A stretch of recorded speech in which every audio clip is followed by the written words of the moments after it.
झारखंड की पहचान या फिर यहाँ की शख्सियत की बात जब भी होगी तो उसमें दिशोम गुरु शिबू सोरेन का जिक्र जरूर होगा।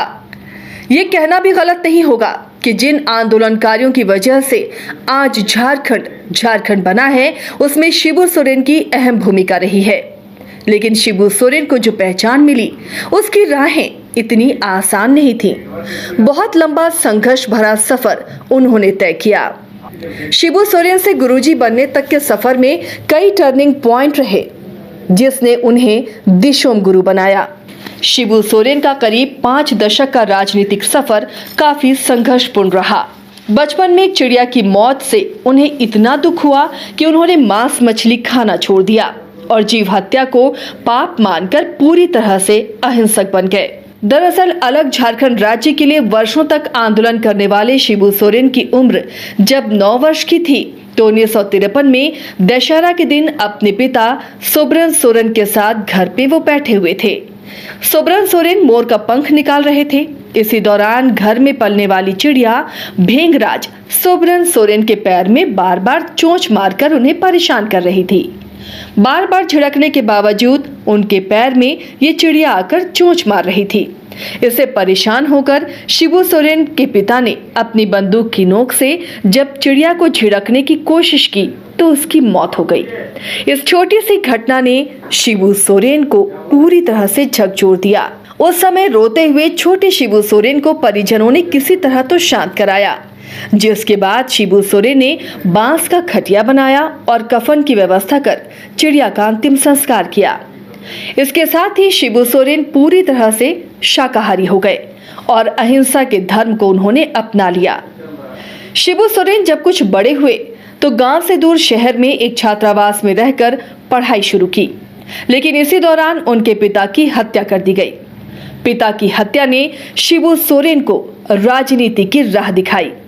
इसके बाद से ही उनके सामाजिक और राजनीतिक जीवन की शुरुआत हुई और फिर शिबू सोरेन दिशोम गुरु बन गए। इसके बाद 8 बार लोकसभा सांसद, झारखंड के 3 बार मुख्यमंत्री और 3 बार राज्यसभा के लिए भी चुने गए।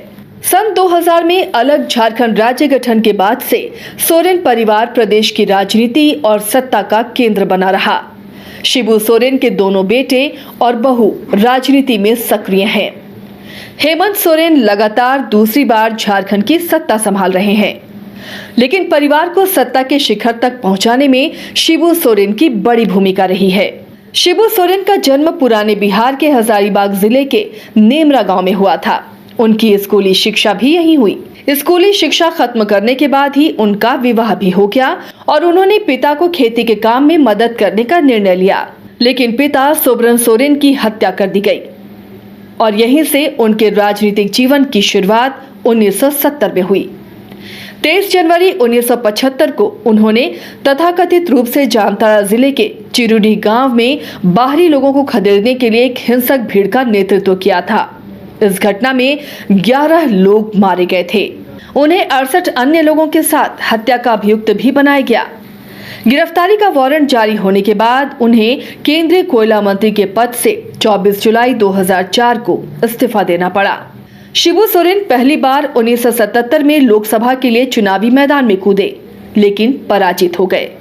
लेकिन यहाँ भी उन्होंने हार नहीं मानी और फिर 1980 में लोकसभा चुनाव जीता। इसके बाद 1986, 1989, 1991, 1996 में भी उन्होंने चुनाव जीता। 2004 में दुमका से लोकसभा के लिए उन्हें चुना गया। 2005 में झारखंड विधानसभा चुनाव के बाद उन्होंने झारखंड के मुख्यमंत्री के रूप में भी शपथ लिया, लेकिन बहुमत हासिल नहीं कर पाने की वजह से उन्हें इस्तीफा देना पड़ा। शिबू सोरेन 3 बार झारखंड के मुख्यमंत्री रहे। पहली बार 2005 में 10 दिनों के लिए 2 मार्च से 12 मार्च तक, फिर 2008 से 2009 तक और फिर 2009 से 2010 तक उन्होंने झारखंड के मुख्यमंत्री का पद संभाला। झारखंड में बिरसा मुंडा के नाम पर राजनीति होती रही है। उसी तरह झारखंड अलग राज्य के आंदोलनकारी दिशोम गुरु भले ही हमारे बीच ना हो, लेकिन झारखंड में और इसकी राजनीति में शिबू सोरेन हमेशा जिंदा रहेंगे। घर रहने का मकान भर नहीं, ये खुशियों की तिजोरी है। दरवाजे पर दस्तक देता पड़ोस, खिड़कियों से उमड़ आता आसमां, तारों में उलझी ऐसी ना जाने कितनी दास्तां। कहती हैं चले डायमंड सिटी, एक सफर हम सफर के साथ अपने घर तक।